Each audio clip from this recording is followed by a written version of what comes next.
This is music, and these are two underground 7-inch vinyls.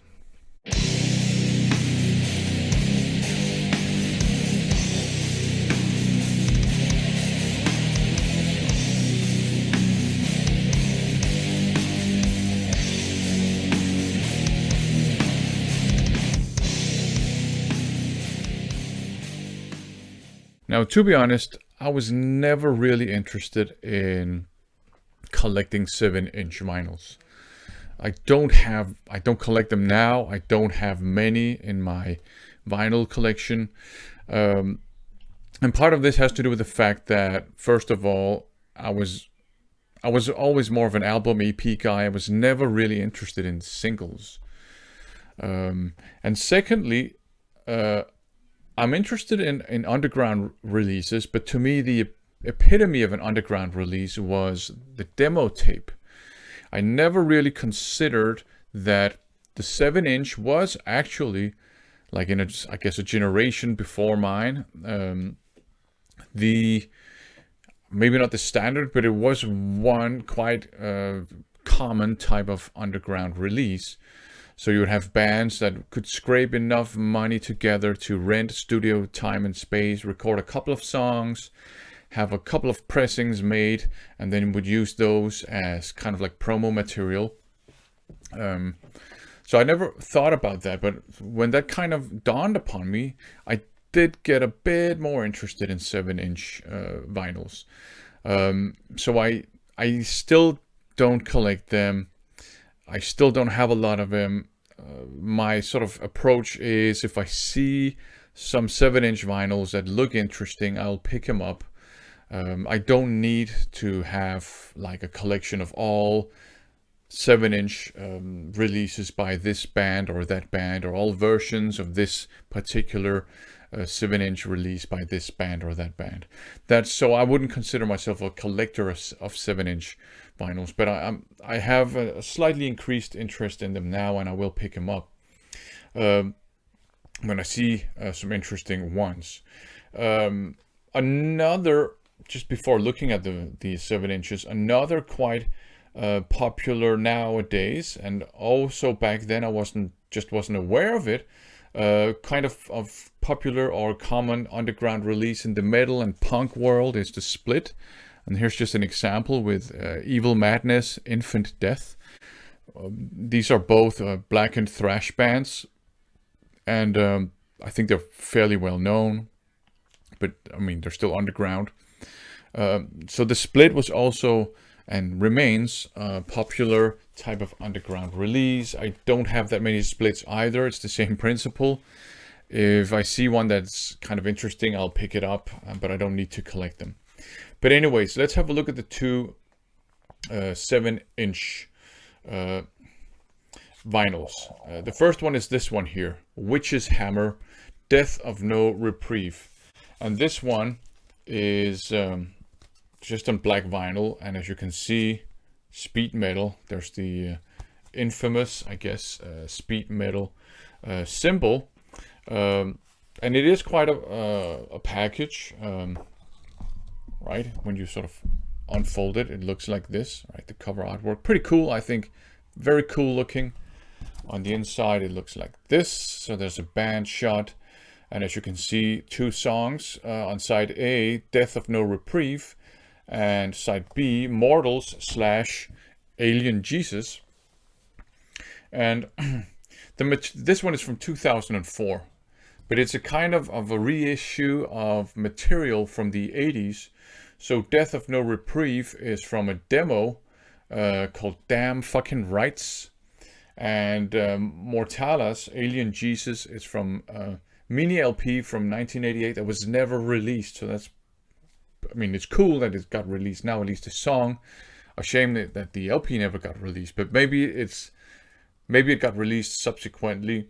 This one is from 2004, but as I said, the material is from the 80s, and it's a pretty cool package because it also comes with, and it's out on Nuclear War Now, so there's a bit of promotional material here, and there is even a poster, so that's pretty cool.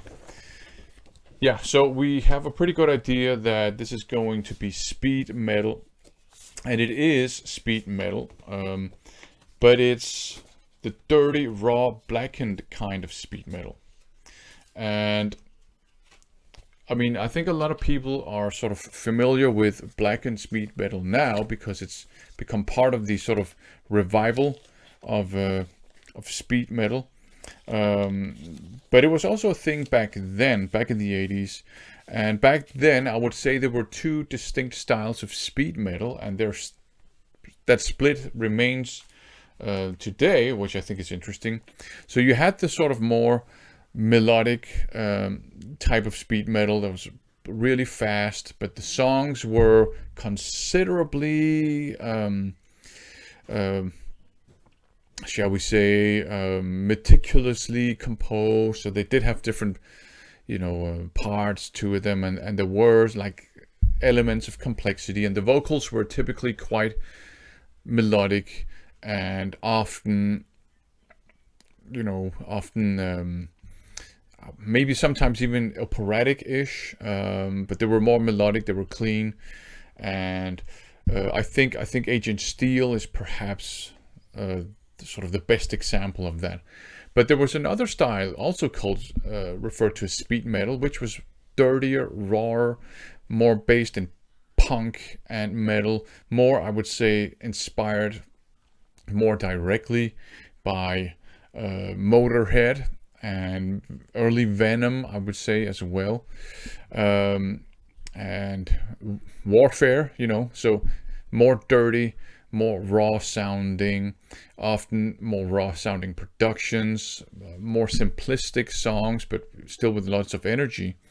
And Witch's Hammer sort of belongs to that branch of speed metal. And I would say, I mean, the production here is kind of raw sounding because, of course, it was recorded in the 80s, but it's actually two pretty good songs, really enjoyable songs, right?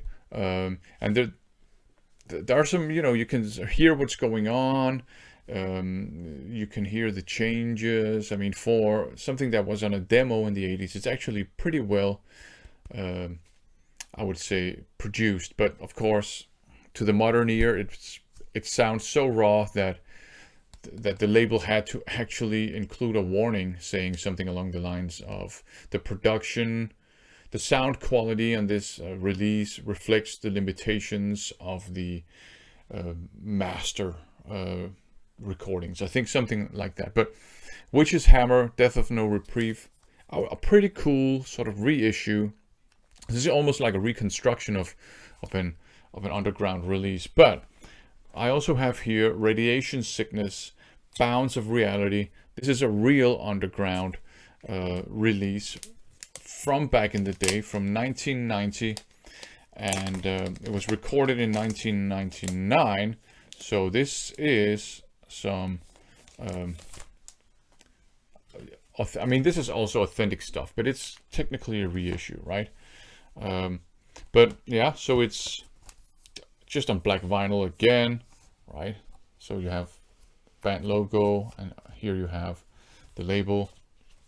I mean, the label with the track listing.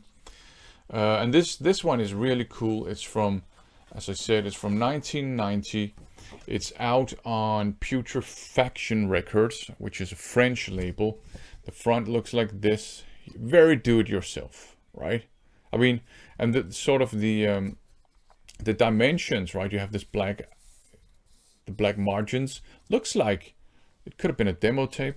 This is what the back looks like, right? Very do-it-yourself. I mean, you can fold it out, but that's not that cool. But I really like this cover artwork because it looks like actually the demos we would make back in the day. And one thing that's really cool about this is that this version that I bought still has the lyrics sheet, which is a photocopied green A4 piece of paper. That's cool, I think.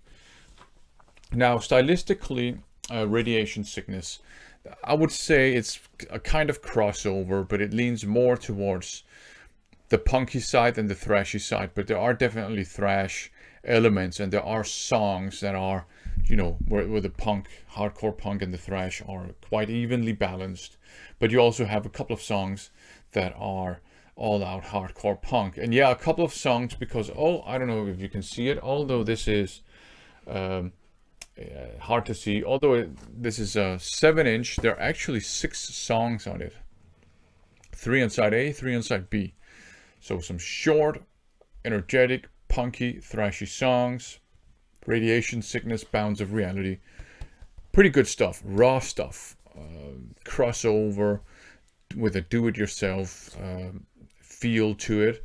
And the vocals are harsh, kind of almost like semi-screams. That's Radiation Sickness, Bounds of Reality, a genuine underground 7-inch from 1990 with 6 hardcore punk / thrash metal songs. And of course here you have more like a reconstruction, but no less awesome, in the form of Witch's Hammer, Death of No Reprieve.